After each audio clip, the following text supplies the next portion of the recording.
Laurent Fromageau, bonjour. Bonjour. Merci d'avoir accepté mon invitation.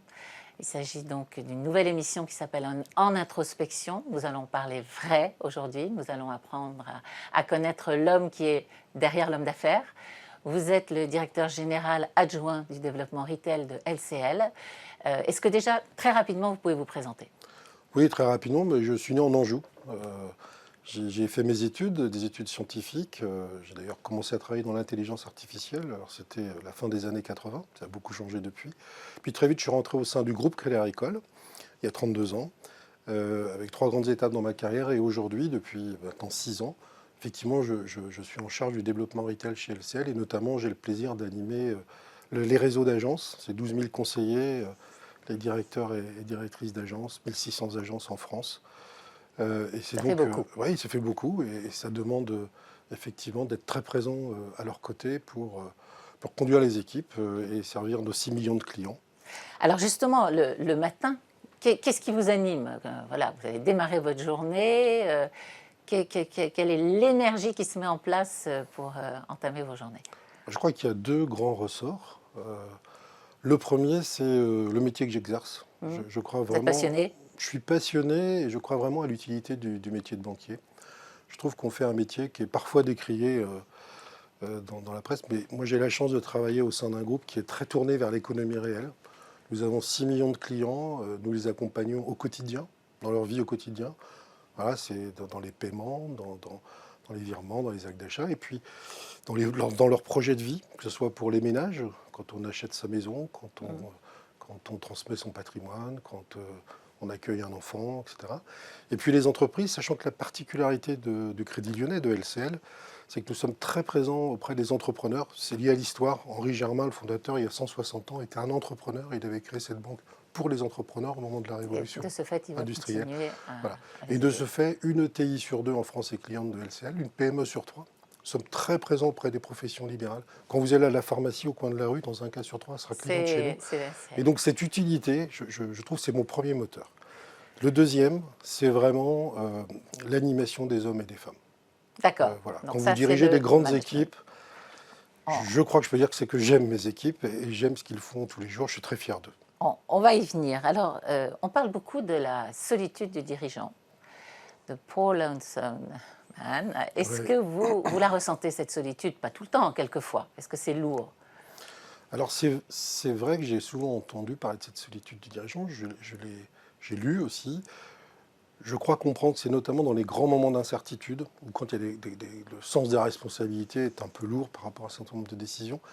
Moi, j'avoue que j'ai eu la chance de peu la ressentir dans ma carrière.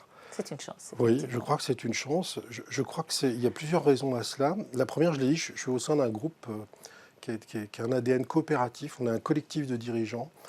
Le fait de se fédérer, de se réunir, de débattre, de se rencontrer, est quelque chose qui est vraiment intégré dans notre culture. Et donc, j'ai peut-être pas cette solitude du patron de PME qui Du est fait moins d'être... intégré du fait de ce collectif de dirigeants. Ah, mais il y a des grands dirigeants qui peuvent se sentir seuls. Vous savez, ils sont en dessous des actionnaires à devoir rendre des comptes et au-dessus des salariés à devoir Alors, superviser l'ensemble. C'est je rebondis quelquefois. parce qu'au-dessus des salariés, j'ai aussi, dans mon mode de fonctionnement, dans ma prise de décision, j'aime beaucoup le collectif. Ouais. C'est-à-dire que l'équipe voilà, est consultée. Je m'entoure de conseils et je vais régulièrement sur le terrain. Je vais 2 à 3 fois par mois passer une journée, ou si c'est en province un peu plus, au cœur des équipes. Et c'est vrai que ça me nourrit. Et j'ai ce sentiment d'être beaucoup plus entouré des équipes, ou au cœur des équipes, je ne sais pas si je peux l'exprimer comme ça. Et puis je pense que c'est aussi une question de personnalité. J'aime le contact, donc je prends le temps de rencontrer des leaders d'opinion ou des acteurs dans d'autres domaines. Et je crois que cet ensemble voilà, fait que j'ai moins de sentiments. Je l'ai ressenti très fortement récemment, c'est au moment du Covid. Ouais. Et pourtant, nous étions en gestion de crise, nous étions plusieurs dirigeants et qui dirigeons plusieurs banques. Et à ce moment, c'est vrai qu'il y avait des décisions assez inédites, assez difficiles à prendre, surtout quand vous êtes patron d'un réseau de 12 000 salariés.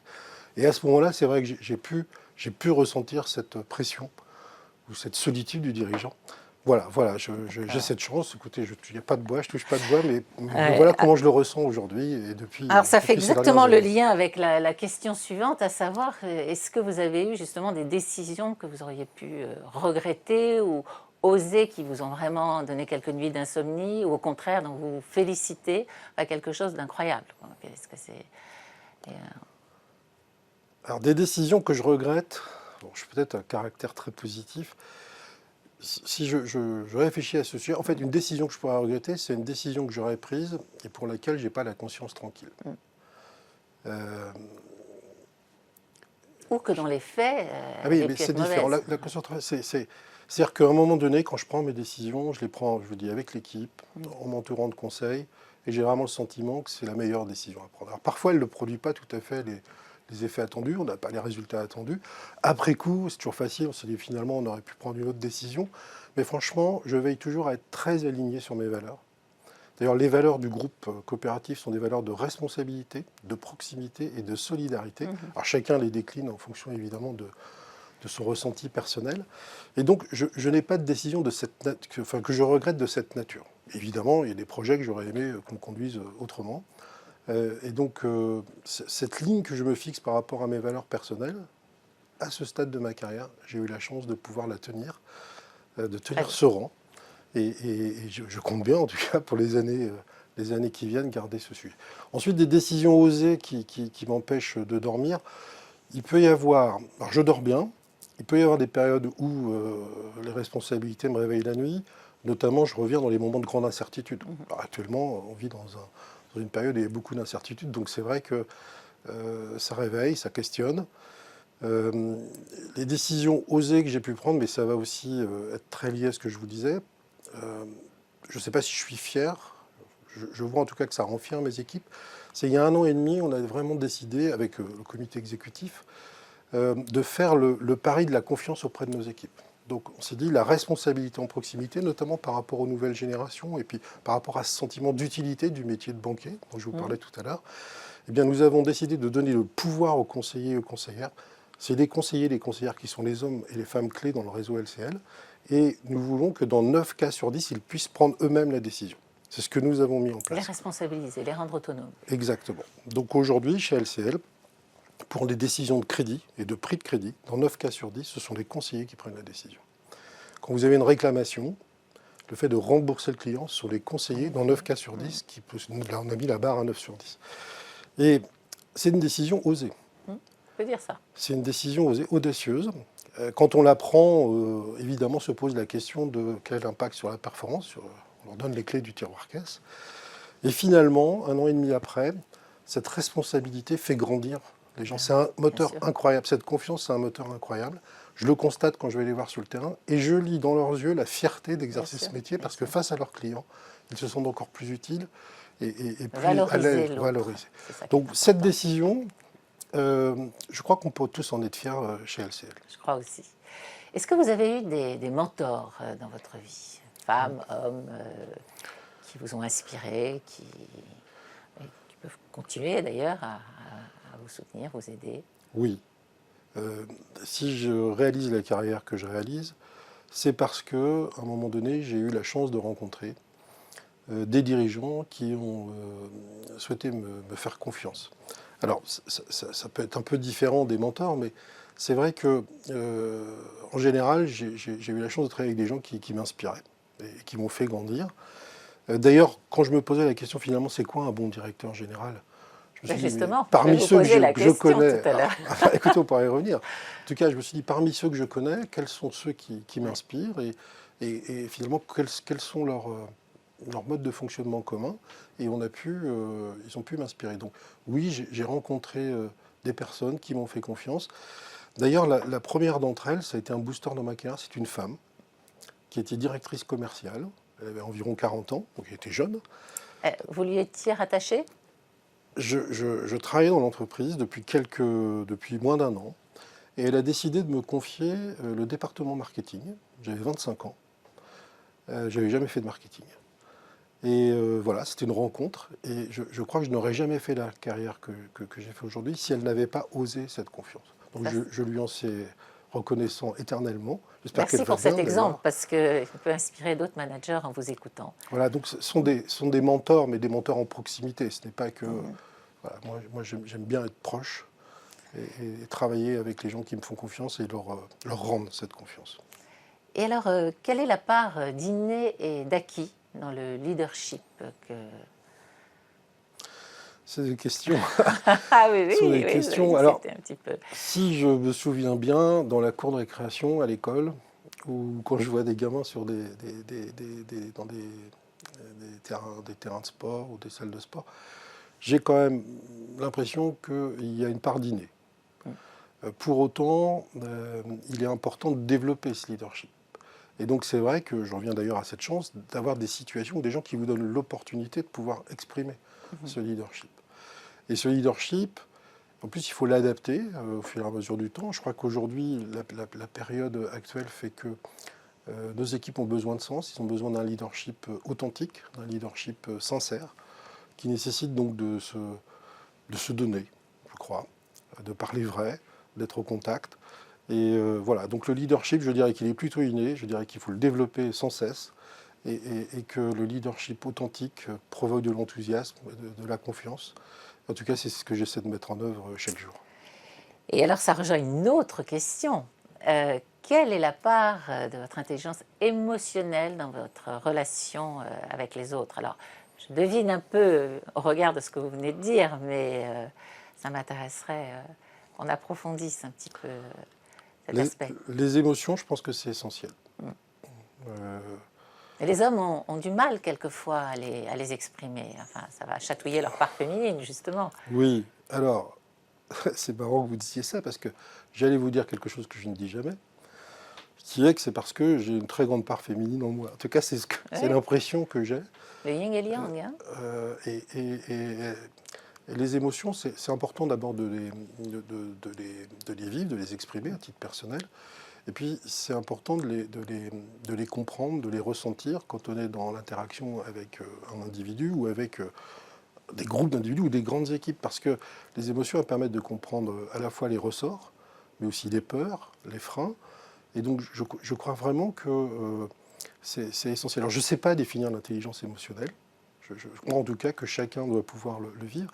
Et je crois d'ailleurs que la mixité des équipes et le leadership au féminin, je pense qu'un homme est tout à fait capable d'émotion, ce n'est pas le sujet, mais avec des profils différents, et avec les femmes notamment, ça peut permettre collectivement de prendre davantage en compte cette dimension. Et ça revient à ce leadership authentique, ça revient à ce leadership sincère. Les gens ressentent ce que vous dites. Et finalement, ça permet, je crois, vraiment de susciter l'adhésion, la mobilisation, d'ailleurs plus fortement, et puis de pouvoir conduire des grands projets avec des grandes ambitions avec les équipes. Et demain, imaginez tous vos comités de direction à parité. Ce n'est pas le cas aujourd'hui, je pense. Non. Mais toutes les entreprises y travaillent, je l'espère. Qu'est-ce que ça changerait, selon vous? Ça ferait évoluer ce que je vois. Alors chez LCL, nous étions au niveau du COMEX jusqu'au 15 septembre à 30% de femmes. Malheureusement, ou heureusement d'ailleurs pour elles, une mobilité a été réalisée. Donc nous sommes repassés un peu au-dessus de 20%. Donc on a tout un travail à faire, on en est bien conscient. Donc évidemment, j'allais dire on met les bouchées doubles sur ces sujets, mais comme toutes les entreprises, vous l'avez dit. Pour ma part, j'ai eu l'occasion de nommer en début d'année une jeune femme au sein de mon équipe, 35 ans, ingénieur. Je lui ai confié les centres de relations clients. D'ailleurs, je me souviens de la confiance dont m'avait témoigné la directrice dont je vous ai parlé il y a un instant quand j'avais 25 ans. On est inspiré par ce qu'on a Oui. vécu, forcément. Donc cette jeune femme, elle est en train de réussir sa prise de poste et elle réussira. Ce sont des exemples à donner. Et puis j'avais aussi confié tout l'arc méditerranéen à une autre femme, 1600 salariés, avec des enjeux de business importants. Et ce que je constate, c'est qu'elles apportent en fait de la diversité. Et je parlais de leadership au féminin. Et moi en fait, le leadership au féminin ou l'équité homme-femme, au-delà de ces histoires de performance, de création de valeur, je trouve surtout que c'est un sujet de société. Bien sûr. En fait, le sujet, c'est qu'il faut donner aux femmes la place qu'elles doivent avoir dans la société. Et un pays comme le nôtre a ce rôle-là, et nous, en tant que dirigeants, eh bien évidemment, il faut pouvoir le tenir en compte. Alors, je n'ai pas complètement répondu à votre question. Qu'est-ce que ça change? Je crois que c'est dans la façon d'interagir, de réfléchir, mais c'est la diversité qui est derrière. C'est la diversité qui apporte cette richesse. Et donc, ça permet à chacun, surtout si vous managez le collectif, moi je crois au collectif. C'est vrai dans l'entreprise, c'est vrai dans le sport, on peut avoir les plus belles individualités. le collectif est nécessaire et pour cela, il faut une addition de profils différents. Non, la diversité. Oui. C'est un sujet Et très à la mode. si vous permettez, Oui.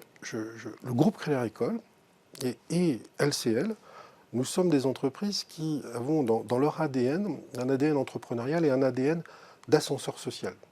C'est-à-dire que, et c'est un fait, c'est connu, il y a tout un dispositif pour identifier, sélectionner, faire grandir les dirigeants. Et donc, bien sûr qu'il y a des dirigeants qui ont fait des grandes écoles, mais il y a des dirigeants qui sont venus parce qu'ils étaient en agence sur le terrain et qui ont dirigé le groupe Crédit Agricole. C'est le 10e groupe bancaire mondial. Et cette culture, cet ADN, quand on l'a vécu depuis 30 ans, on mesure toute la richesse de cette diversité. Voilà. Alors donc chez LCL, on a évidemment les dispositifs, on a un réseau féminin, LCL, LC apostrophe 2LES. Nous faisons du mentorat. Actuellement, je mentore 2 jeunes femmes, une au sein de LCL et une au sein d'une caisse régionale de Crédit Agricole. Vous voyez, c'est vraiment de la mixité. Nous conduisons des actions, et j'y pense maintenant.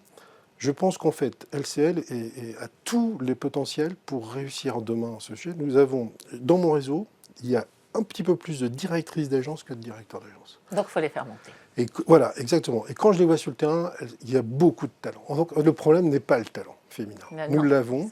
Et donc, à nous de les faire monter. La loi Rixin, j'aimais pas les quotas, mais je me rends compte que... On gagne un siècle. Voilà. Et donc... finalement, bon, voilà, à nous de pleinement exploiter le dispositif et je pense que demain, les femmes auront leur place au sein de tous les grands dirigeants de ce groupe. Merci Laurent Fromageau pour ce temps passé avec moi. Tout petit mot de la fin, que ressentez-vous là, maintenant, après ce quart d'heure de discussion ensemble, puisqu'on parlait d'émotionnel tout à l'heure? Comment vous vous sentez? Je me sens bien, je me suis livré. Merci d'avoir fait. Je me suis livré tel que je vous l'ai décrit. Oui, je vous ai dit que j'étais authentique. Oui, c'est pas uniquement un mot, je vous l'accorde. Et c'est vrai. Et non, je me sens bien. C'était une expérience intéressante. Quand je l'avais vu, je me suis posé la question. Et quand j'ai compris l'esprit de ces interviews, je me suis dit que banco. Et voilà. Et puis c'est une découverte de plus. Ça vous permet de nous connaître. Merci. Donc, à très bientôt. Merci beaucoup. À bientôt, j'espère. Au revoir.